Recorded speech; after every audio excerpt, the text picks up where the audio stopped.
Welcome back to the Go Rodeo podcast. I'm your host, Garrett Smith, joined by regular co-host Simon Kuhn and Dave Cottle. We are the podcast forum that discusses everything from defense technology, the defense tech renaissance, venture capital as it applies to that context, Capitol Hill, policy making, geopolitics, everything in between.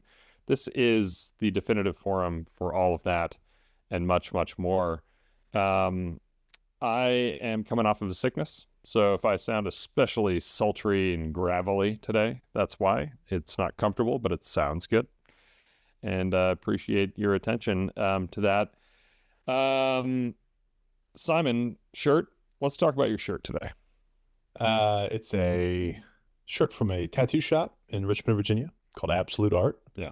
Designed by the late, great Brian Bruno, who was a phenomenal tattooer there that tragically passed away from cancer this past year. And he had this massive, beautiful memorial where, I don't know, 300-400 people flew in, donated time and art and took photos. It was great. He did all the tattoos on my left arm. He tattooed my entire brother. It was a full Japanese bodysuit. Brian was a legend. He was an apprentice under Ed Hardy when Ed Hardy was still a tattooer. He was like a true a destination for the town of Richmond.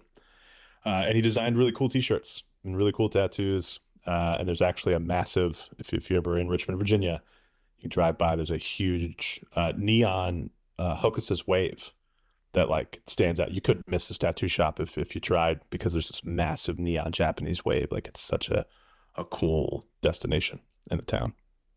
You're talking about the Great Wave off Yokohama, I think is what it's called, the Great Wave. Yeah. Which I've got a reference to right inside. Yeah, it's right there inside your arm. Yeah.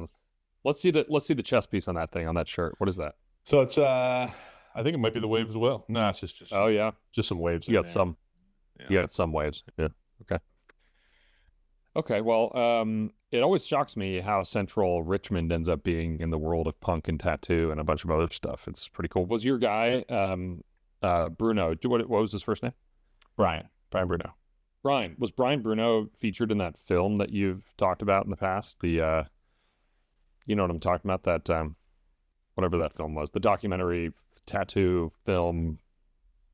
Probably not. Don't know what I'm there's a lot of documentaries. There's a million of them. I mean, honestly, literally, DC did just recently. There's a theater in DC that like every week had a different documentary about the DC punk scene for a month straight. There's so much of that like baked into the culture here and then also in DC. And that's why Richmond has the culture that it has, is because it's proximity to DC, where a lot of that stuff started. Dave, you're now in Upper Peninsula, Michigan, but you grew up in North Carolina and then spent a lot of time in rural Pennsylvania. Did punk ever make it out to you? Was that a thing? No. My experience with punk would be it would be embarrassing to say in front of Simon, because I don't know that ever featured in any of the communities that I've lived or worked in. Fellas, good news. Yeah. That isolation, that regionalism in America might be dead in the post-internet world. And we lament it in my circles, right? And just to clarify, you're real Midwesterners that work at Reveal, Garrett, or like even like the Canadians in Upper Peninsula people would be really offended, because I'm not in the Upper Peninsula. Oh, you're not. Oh, I'm sorry. I'm on the top of the mitten. I'm on the top of the Lower Peninsula. Got it. Good heavens. And it's like it's a whole nother left and right. Yeah, they get really offended about that. I grew up in the West. Which meant that in the late 80s and early 90s, you had a little bit of that Southern California punk funk thing. But really, I grew up in the Pacific Northwest, so I had all that 90s grunge influence. So I was like... Those are all punks. Soundgarden, Nirvana.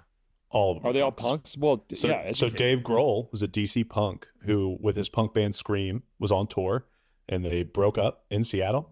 And that's just where he was. And that's why he moved to Seattle. And that's why he became the drummer of Nirvana. These are all just punks. It's like it was the next grunge really was like a next evolution of old punks.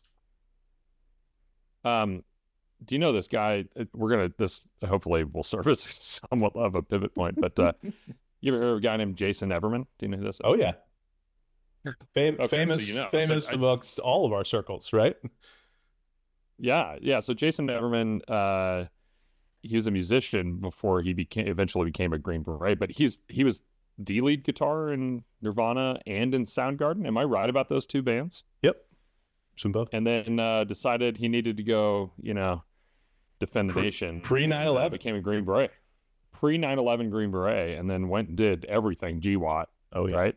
So anyway, pretty incredible. I listened to a good podcast, I think hosted by Mike Rowe. The Mike Rowe, Dirty Jobs Mike Rowe, talking about the American rock star. I think that's what it was called. Anyway, Jason Everman, good dude. Also, what extraordinary. It's really wild. Seriously, it's amazing. It's pretty amazing. So anyway, for those out there, please go look them up. 10th group, I think. Is it 10th group? Yeah. 10th group. I'm pretty sure. Yeah. I'm pretty sure it's 110. The Germany-based battalion. That's cool. Yep. Good dude. Okay. So let's move into big headline news items of the week. So everybody's talking about the Putin-Trump summit in Alaska. I don't know how much there's actually to talk about there. Not a lot of definitive outcomes. Obviously, there's some contest about whether Trump, normalizes, an indicted war criminal like Putin by having him on American soil and kind of giving him the bona fides of that high-level summit. I don't know. This seems like a lot of kind of Trump on par for the Trump brand, Trump theater. We'll see if it ends up being effective. Who knows? Am I right in remarking that in the middle of the summit, a B-2 bomber flew overhead? Am I right about that? Did anybody hear about this? I mean, that's how they talk opened about it. A power move. Talk about a flex. Like, oh my gosh. Is it a flex? President Putin, Vlad, look what's flying above us, Vlad. I like that. I think that's good. I think it's a good flex. Yeah. That was the only interesting part of the articles that came out of that to me was the video clip of the B-2 flying over and Putin going, oh, is that for me? Is this the point where I do my token disagreement? Because I disagree. I think there's no there.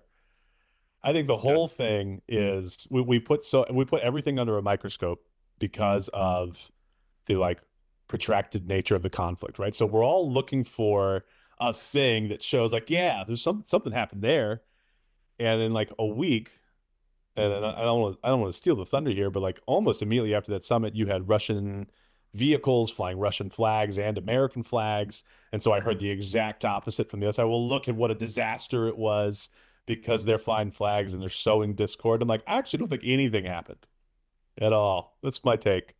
Nothing has happened. You think you should have flown 2 B-2s over? Yeah, maybe if he had flown 2, he didn't go hard enough. Yeah. You know what I think was also a flex is that in the run-up, I think President Trump, had brokered the Azerbaijan-Armenia deal, and that's in Russia's, Soviet Union kind of backyard. And I wonder if that's also just kind of a flex, we're taking care of your problems in your post-Soviet, Soviet bloc backyard. Anyway, I think that one actually is super interesting, and I think that conflict in particular is a real bellwether. We all talk about Russia, Ukraine, but I really do believe that Armenia, Azerbaijan was the first sort of testing ground for drones. And I think it really speaks to a lot of the tension in that part of the world and the shifting alliances. Because you think about where Azerbaijan sat geopolitically during the Cold War, it was firmly against us. And now, because of our interactions during the GWAT, I'm sure some people had similar experiences. We had Azerbaijanis deploying with us in Fallujah, in Al-Assad. They were all over Al Anbar. And they've essentially shifted to a different geopolitical pole.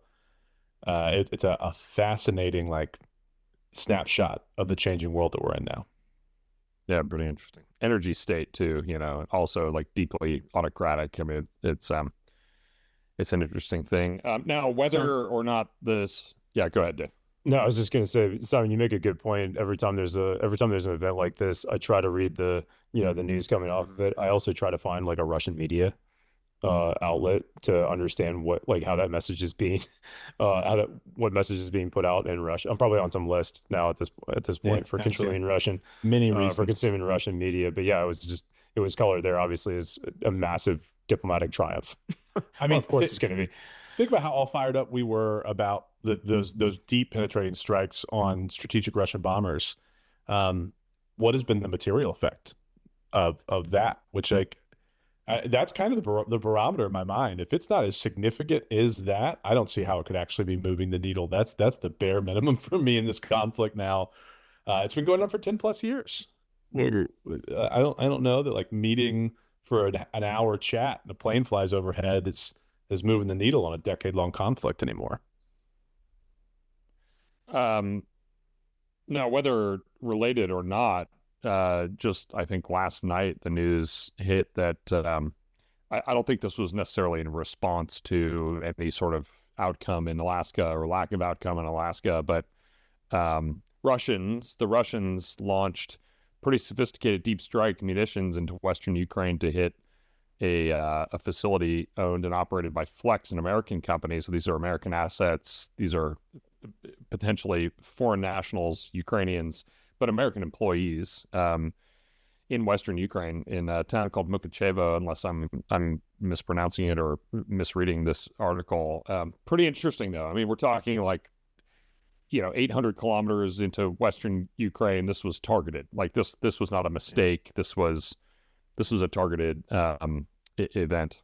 And probably a targeting package that had been in development for weeks, right? That's not something you do on a whim.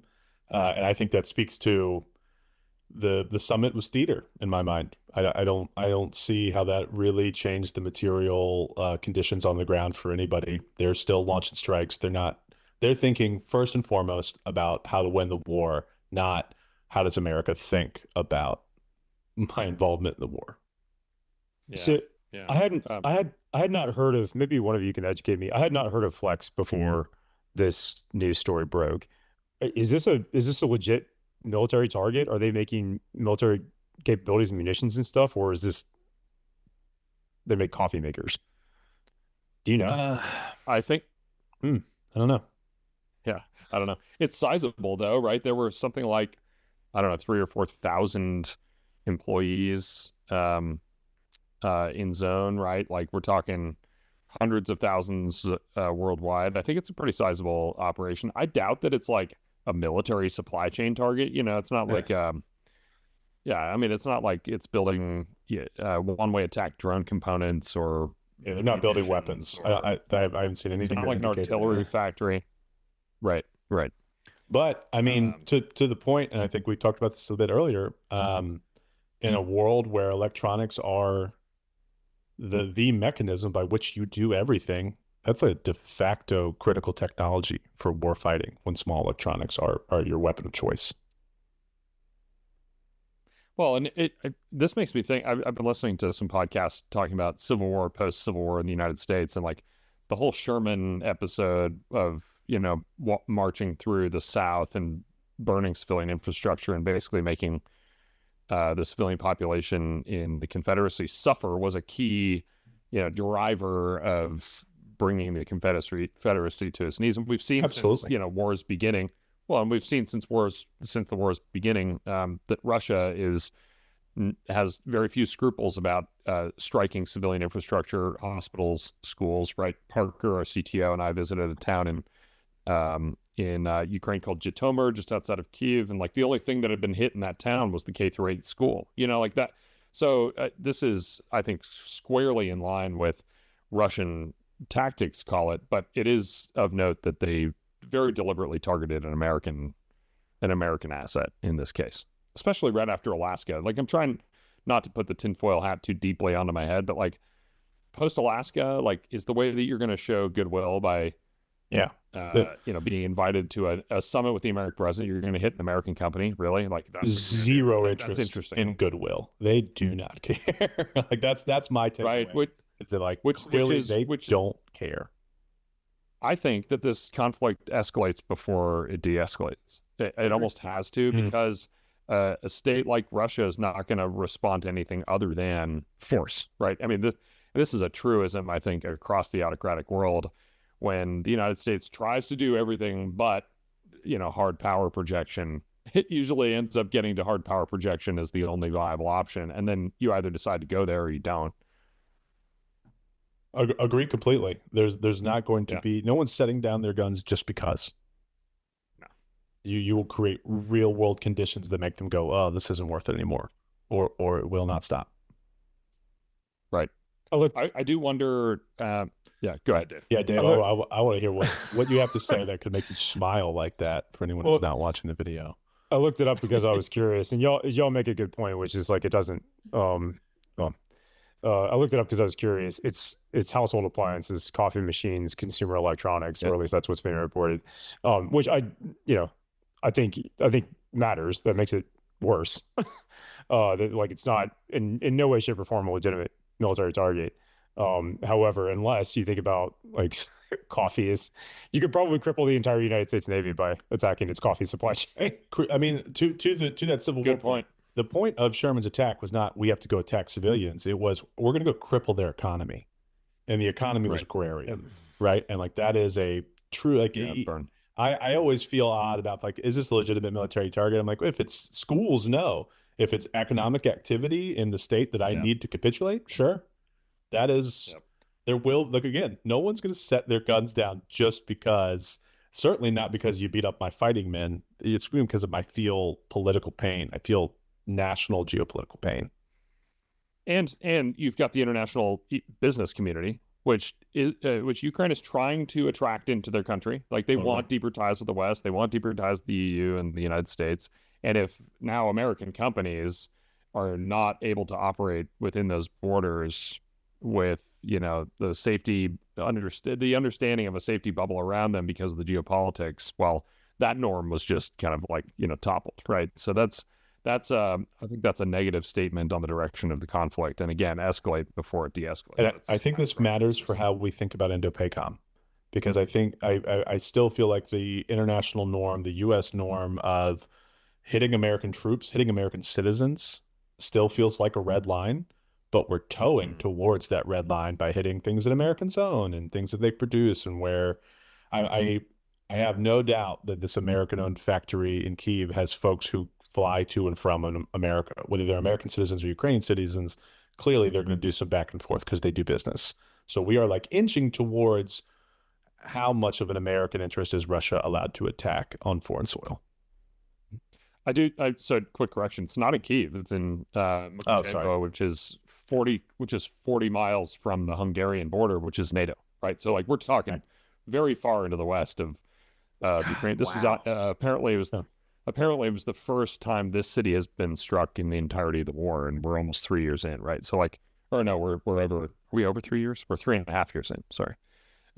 This is not the first attack on an American facility, though. The Boeing offices in Kyiv were hit earlier this year. So like, but in my mind, that's a more legitimate military target. I'm not excusing it. I'm not celebrating it or anything, but like Boeing is very definitively part of the American industrial base, and that's a bit more under. But we're talking like 600 civilians making coffee machines in Western Ukraine in a relatively safe city, very close to the Hungarian NATO border, right? That's I think it's a pretty significant escalation. I'm wondering what comes next. Like what is, because the U.S. has to respond. Like the U.S. has to respond at some level, not just NATO, not just Ukraine supported by NATO and the U.S. I think the U.S. has to step in. We'll see. I'm not rooting for escalation. I'm projecting it. Okay. Last item in news. This is from going from like the wide lines of geopolitics and conflict overseas to hyper local stuff in the United States. We saw a news article that the Oceanside, California Police Department is standing up a drone as a first responder program. Not that that is unique. Plenty of police departments are standing these up. I found this to be notable for two reasons. One, that's where I used to go for rippets when I was posted to Camp Pendleton, which is, right now, I used to live in the city of Oceanside as an example. So that's important note number one. But important note number two is that nowhere in any of the articles could we find who the vendor was, the technology vendor for the drones in this program. It wasn't Axon, which is kind of the titan behemoth in the law enforcement public safety space. They have a Axon robotics program. They were not featured, at least not in these articles. It wasn't Skydio, which is kind of a darling of Silicon Valley in the American, small drone consumer prosumer enterprise ecosystem. It wasn't any of the other common names, which makes me think that it's probably a homegrown solution that, the officers involved stood up and built on their own, perhaps in partnership with local vendors or something. But like that to me says there's either no like viability, or there's no trust, or it's too expensive to buy into the vision of the venture-backed drone ecosystem in the United States. It seems to continually be a bit of a disappointment for the consumer, prosumer, and enterprise set. What think you? I mean, I think it can't be raw cost on its face, right? Because Oceanside, for those that aren't familiar, it's San Diego. There's money in that county. That is, if you're talking about police departments that have pretty robust resourcing, and I'm sure if you work at the Oceanside PD, you wish you had more resourcing. I think we all probably do in the spaces that we work. But comparatively to like rural PDs or sheriff's office, Oceanside's got some scratch. Um, Yeah. So if they wanted to, I'm sure they could flex and buy a bunch of different drones. So I agree with you. I think it's a really interesting sort of omission, to not have someone kind of waving their flag right now and saying, yeah, that's us. We built that DFR program for Oceanside. Those are our drones, which you would expect, and is like the playbook in the venture backed tech space. Is like, you got to make sure people know that you're selling your product, and you're doing good work, and we're not seeing it yet. So although quick, like corollary here, a quick corollary here, and then I'll shut up. Dave can jump in, but we know plenty of military labs and units that are building their own things too. They've got tinker shops and they're building their own stuff, and it's like from the ground up. It's not, it's raw components, and it's some 3D printed stuff in some cases, but they're still doing that, even though there's a pretty robust venture-backed and other, drone supply chain ecosystem out here trying to serve them. So I wonder what the problem is, what the disconnect is. so just a clarification. I realize this is a department that is well funded and could come up with their own funding. However, I'm pretty sure this is a state grant. I think one of the articles alludes to this is a Citizens Options for Public Safety. This is a COPS grant program from the state of California. So Sure. to double down on that, COPS are government organizations. Everything they do is government funding. Yeah, but I'm saying that's just it's a not, but government it's not mechanism. the city of San Diego. It's not the city of Yeah, San but Diego's money. your city PDs adjust their funding to ingest grants from the state and from the federal government, right? You just move your money around to do other things because those grant programs exist. Like it's all Fair. it's all government green. Fair. The interesting point. Well, Garrett was talking about trust. The most interesting thing I found in those articles was that they intend to get the public's support and trust around this initiative by having an open flight tracker, where the public can go and see if they see something in the sky, they can log in and see that's a law enforcement UAS for law enforcement purpose. And it might not have all the detail of what mission that thing is on, but it gives them some more comfort and some more transparency. Yeah, which I thought was interesting. That it's just the government surveilling. It's just got it. Yeah. Well, it appears to maybe be a single drone. Like one drone, like they bought one, off the shelf used DJI Phantom 3 Pro. Yeah, great, cool. So we know about grant programs like this. This means that it wasn't necessarily budgeted for in the police department's annual budget or whatever, but it was a kind of a supplemental that came down from. You're thinking, Simon, this is a grant from the state. I think it doesn't really matter at some level. Oceanside PD is in North County, San Diego, so it's not the city of San Diego. It's an independent city in the north end of the county. I do wonder about this, though. Like, this has got to be a trend where the bigger players, the more well-funded players, are just not able to prevail in generating a value proposition that makes sense given the pricing or something, right? Like, Reveal's got a couple of very experienced, highly qualified law enforcement professionals on the staff that are helping us, shape opportunities in the law enforcement and public safety space.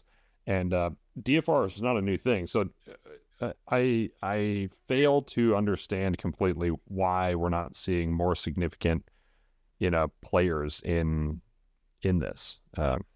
So anyway, trend line or not, we'll see. We'll try to monitor things, and next time you see a drone overhead, the single drone in Oceanside, don't worry, it's just the government. Don't worry, it's just the government.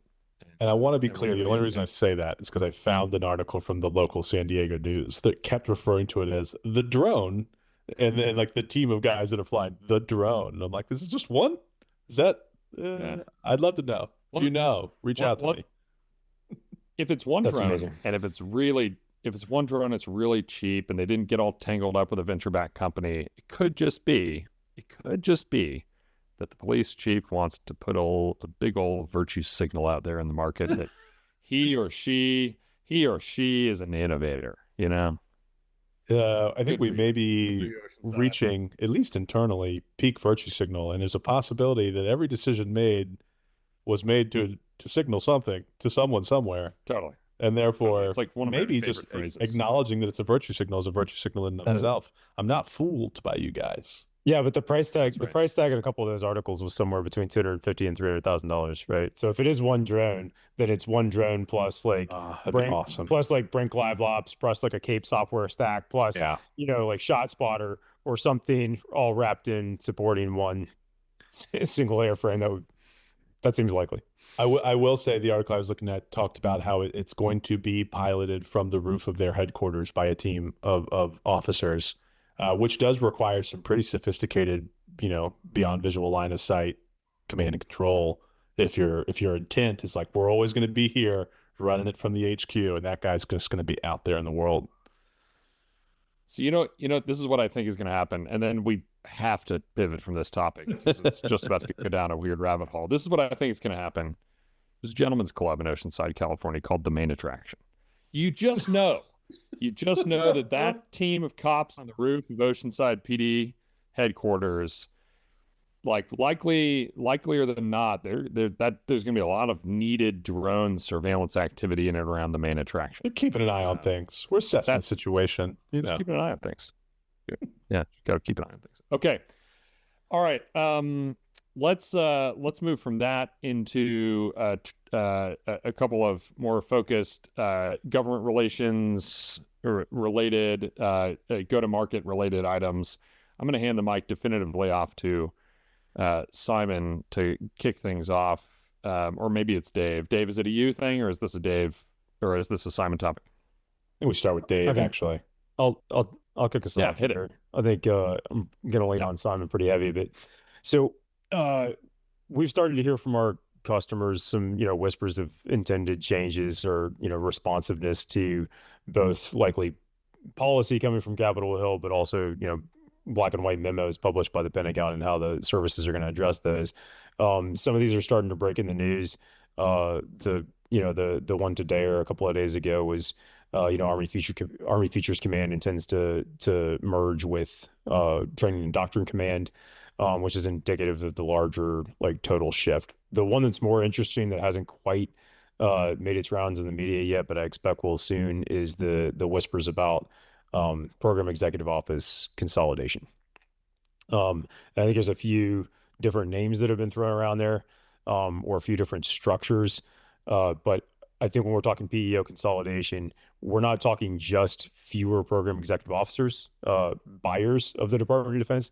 We're also talking about consolidating the requirements generation function underneath a single entity. So we've talked a ton on this podcast about how JSIDS works and how you get from requirements to capability in the field, and some of the challenges and how long that process takes. The direction that some of these articles suggest, and some of what we've heard from our customer base, is that if both the requirements generation and the procurement happens under the same general officer, happens under the same decision maker, that they expect that everything gets a lot faster. I'll pass it off to Simon, because a lot of this is related to coming law and legislation and that. But I've got some further thoughts about what that means for us and folks like us and our investors too. Go ahead. It's also important. I'm glad you're passing to me, because I have some declarative statements I want to make here about the future of the world. This is coming. Your PEOs, if you are a business selling to PEOs, they're about to get reorganized. It may not be in the next 6 months. It may not be in the next 2 years, but I think it's going to touch everybody eventually. And I have a couple of data points to support that. The first of which, of course, is what's in the news, and that's AFC and TRADOC. The second of which is what we've seen under the Army's transformation initiative. which extended all the way up to Picatinny and caused every member of the New Jersey delegation to write a joint letter to the Secretary of the Army saying, hey, don't mess with Picatinny. We don't like that, which I read as a resistance to change, but also, protecting a community. And it's not that they're getting rid of Picatinny. They're shuffling the cards while they consolidate. Stuff is going to get moved around. The people that buy your stuff right now may have a boss, or they might become the boss of 6 other people. And that's going to seriously adjust the authorities, right? Like you're going to see different lengths of approval chain across the defense acquisition ecosystem. The biggest signal we're seeing out of Congress is the Forged Act in the Senate. And I'm remiss here because I haven't looked at the NDAA text to see if this portion of the Forged Act made it in. But there was a portion of the Forge Act that very specifically started breaking up the concept of the PEO and turning them into portfolio acquisition executives. And that is, and by any other term, just a consolidation of the PEOs. So there is a very clear signal from policymakers on the Hill and the services that are active. And in my mind, I don't care what anybody says, for my dollars, the Army is the most aggressive in this modernization transformation ecosystem. They're working overtime at that big Army level, which is a much harder thing to do than working overtime at a COCOM, right? You have such a much bigger entrenched bureaucracy to reshape. But you're gonna see new hats, and I think people need to be talking to their friends and paying close attention right now, because the way you sell your stuff's going to change. So I think a lot of folks are grabbing on, including yourself, are grabbing on to like, okay, there's going to be fewer PEOs, or like the programs are going to be grouped more logically or whatever. I don't think that's actually the important part here. I mean, like if you buy pants for the Department of Air Force, you're still going to buy pants for the Department of Air Force. You just might do it for somebody else that's more logical or whatever at the uniform place. I think the consolidation. I think what's really happening when you talk about reshuffling the deck is there are new authorities. And what matters to me is, in this big complicated process that I've described many times in the past, where the requirements writers are over here reading the National Defense Strategy and going through DOT-MIL PFP or some process like that, some force modernization process, and then they're transmitting a list to the shoppers, to the PEOs, of what to buy. I think what we're talking about here is the acquiring authority, the people that are executing that shopping list, and the people that are creating that shopping list are responsible to the same general officer or the same decision maker, which would be a wholesale new way of doing business. You would basically be taking the entire JSIDS process and putting it under a 1-star or 2-star senior decision maker, which has a whole lot of risk associated with it, but in theory could make things a lot faster, and where you're not stuck on 4 or 5 year long program of record, can't replace anything, hard to change anything sort of timelines, and they can be a lot more responsive. We can operate a lot more in sort of a directive requirement. This is a very logical thing we should do. Let's iterate on it quickly. Let's do some analysis of what's out there in the marketplace. Let's do a commercial services announcement or offering. Let's test a few things and let's get something out in the field. There's definitely going to be winners, but the nature of having winners means there will also be losers. 100%. It's like, now is your opportunity to dig in and become attentive again. If you're not, I mean, I assume everyone in our space pays as much attention as we do to our customers and what they have going on. But if you don't, and you're listening, here's your wake up call to go call everyone you know and find out what the tea leaves are saying about their organization and when they expect this wave to hit. Because like I said, I think it's going to touch everybody. I think it's really going to bear fruit from a capability perspective in the Army. And I think you're going to see the other services try to replicate to various levels of success and failure. So I'm really bullish that I'm really bullish that this is going to work and this will make things better and it'll add more flexibility and shorter timelines. However, big asterisks there. I think that we would have to have meaningful PPV reform at the same time. I don't know that new structure of like soup to nuts needs requirements generation through capability fulfillment and fielding is going to work if we are still on a very rigid PPBE, like 2 years or more plan in advance budget cycle. So the PPB, for those that are not familiar, Dave, what's the acronym? I don't know it. I know what it is. Planning, programming, budgeting, and execution. I think of it as the president's budget. That's how I think. Whenever someone says PPP, I think about the presidential budget cycle, which I already candidly I think is broken already. And I was just looking at some J books yesterday. For those that aren't familiar, J books are like the building block of the president's budget cycle, and it really lays out, here's what we did the past 3 years. Here's what we're projecting the next 5 years.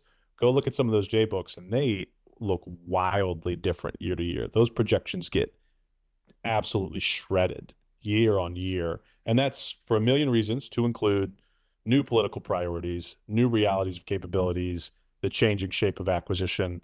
I think you're absolutely correct, Dave, in that like that process is no longer responsive or nearly as fast as it needs to be. But I think it's actually so bad that we've already kind of given up on it. We go through the motions of planning it out, and the next year we're like, yeah, we're going to add $50 million because all our projections were bad, or we're going to remove $50 million because none of you delivered, so we're just going to switch. Like, this happens every year at major programs. Fair point. I still think I still think for like the middle management part of the acquisition system, Yeah, that lives or dies by like That's what their is day-to-day. coded. Yeah, what is coded in that program element number under that program for what they're supposed to spend on a certain thing. Sure, there's flexibility that chain of command, those decision makers can apply there. Or, this isn't working, we'll pull money off that program. But at the end of the day, like they've got what they've got that they projected or asked for 2 years ago.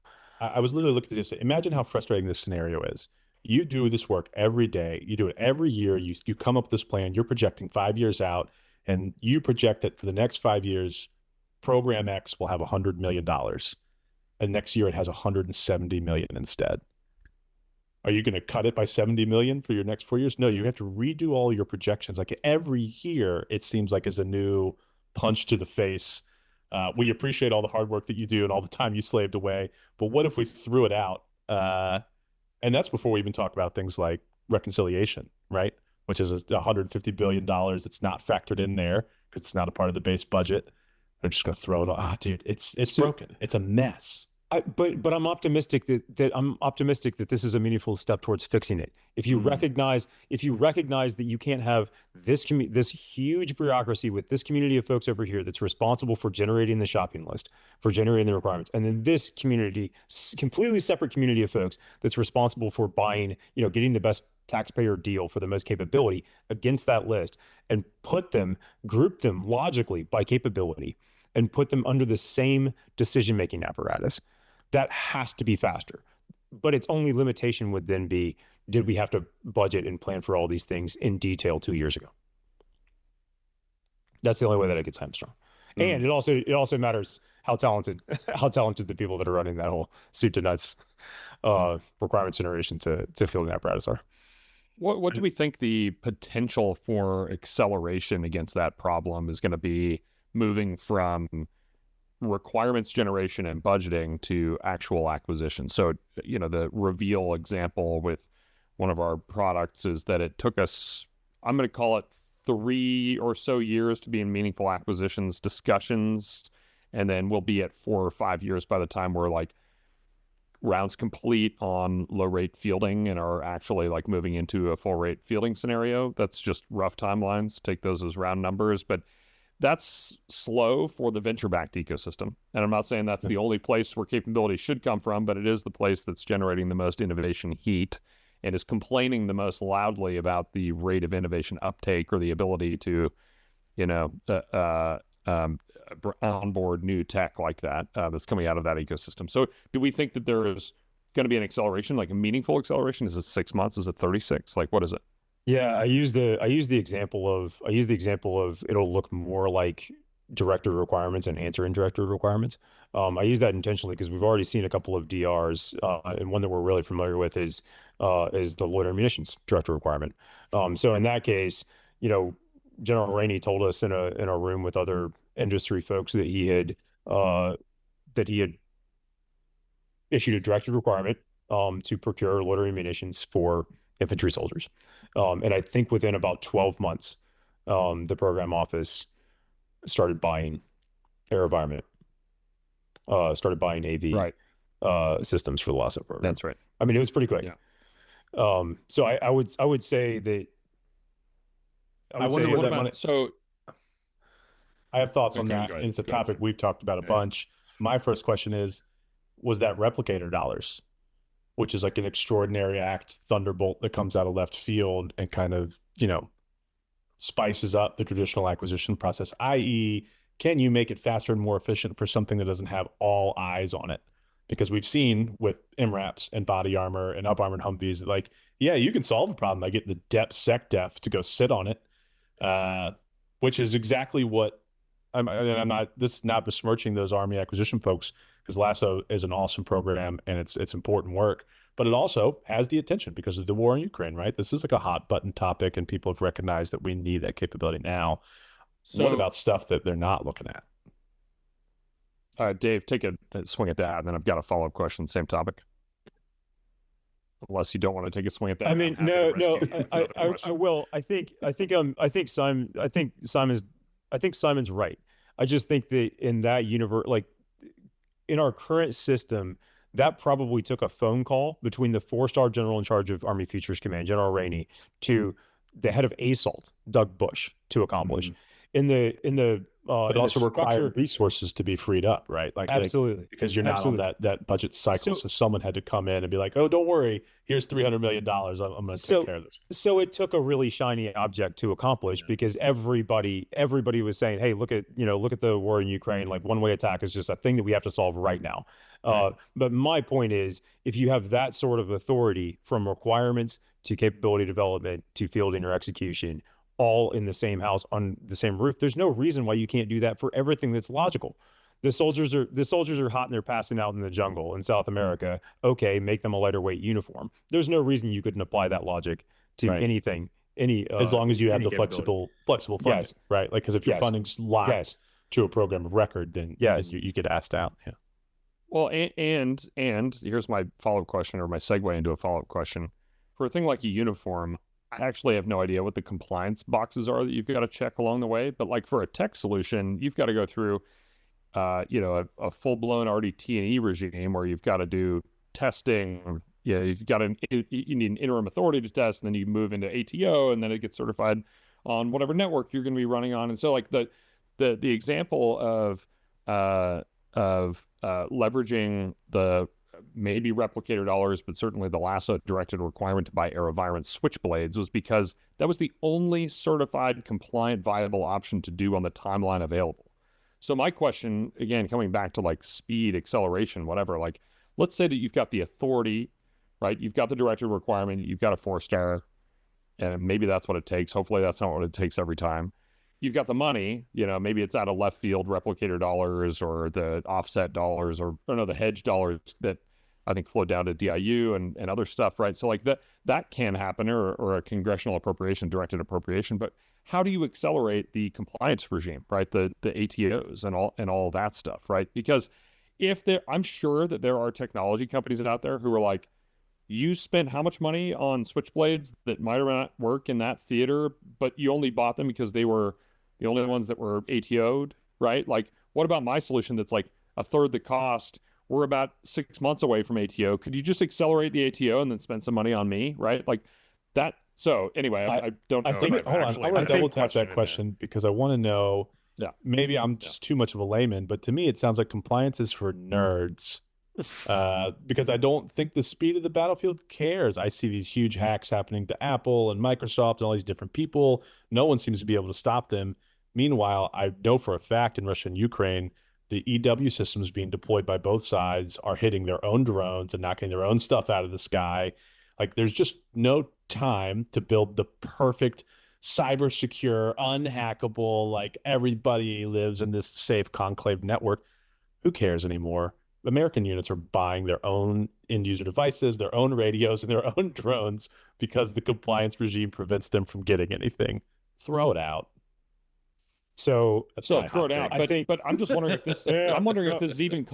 I'm wondering if this is even contemplated as part of this reorganization. How are you going to streamline and accelerate compliance? My assumption is that if you were lumping together logical like types of capabilities, their associated requirements generation apparatus and giving them both to a single decision maker that is responsible for everything we do or fail to do in that set of capabilities, cyber, UAS, tactical robotics, whatever it is, that we are probably going to give that person the responsibility for compliance or accepting the risk of being non-compliant per capability. Great. And then you've got a giant compliance bottleneck backlog for an organization that has never really done that organically. I think long run, I'm optimistic, right? I think we're all relatively optimistic. Dave more optimistic than Simon, sounds like. I'm optimistic long term, but short term, dude, the friction from this is going to be, I think it slows things down initially, like maybe even by a lot, especially on the compliance factor. It's hard. I mean, if the current status quo is 3 years, 5 years, 8 years for some capabilities, that it's not going to get slower. It may not be the rapid response we saw based off of a director requirement or two, which is like less than 12 months or possibly even less than 6 immediately, right. But it will get better very quickly. Yeah, I think to your point, at the end of the day, these are human beings in these seats who are the gating functions from stage to stage through an acquisitions process. It really does at some level come down to good leadership and great talent in the staff. So let's hope the confluence of reorganization plus the hangover or after effects of Doge don't result in something that is truly rough. There's a legitimate fear right now is what the DoD talent pool looks like after all these RAF efforts, which is, I'm not even casting judgment on whether or not those reductions in force are appropriate. All I'm saying is that the talent market out in the world right now is great. There's a lot of awesome talent to pick up from a lot of these positions, which does make me simultaneously nervous for a lot of these different government entities that us and our peers are recruiting talent from. Well, somber note. Yeah, go ahead, Dave. Yeah. I was just gonna say, I think that's right. I think if we are really intentional about who is assigned to those critical positions and grant them actual real authority with teeth and real ability to accept risk and take them out of a zero failure sort of environment. It's okay to fail. But we want you to move quickly, and you'll be measured on how much capability you get to the field and how lethal or survivable or effective our formations are during your tenure in this position. Like we will stumble. Some of them will get it wrong. Somebody may even do something illegal or moral or ethical. Somebody might do something that's really risky. But for the most part, it's going to be a Marine. It's going to be a Marine. There'll be some slight illegality and immorality, but no big deal. But I trust our senior military officers. If we pick the right ones and the talented ones, I think they'll crush it. And I think you'll see soup to nuts. There's a new problem on the battlefield, and we have a solution, and it gets to the warfighter in 6 or 12 months. More optimistic than my verbiage would probably make me seem. You're just a serious operator, Simon. Nobody can ever fault you for being too serious. You're a very serious dude, and you know what? Yeah. A good mix of optimism and pessimism on team. That's a good mix. You got to be real. Keep it real. Okay, fellas, it's been a lively conversation, a robust conversation, and despite being sick, I had a really good time, and appreciate you guys. Sorry for those in listener and viewer land. This is going to drop a good number of hours late per our normal schedule, but looking forward to your comments. Please follow us in the socials and on your podcast and video platforms of choice. Leave some comments and reviews. Refer your friends. Can't wait to join you to the conversation, and we'll see you next time. Adios.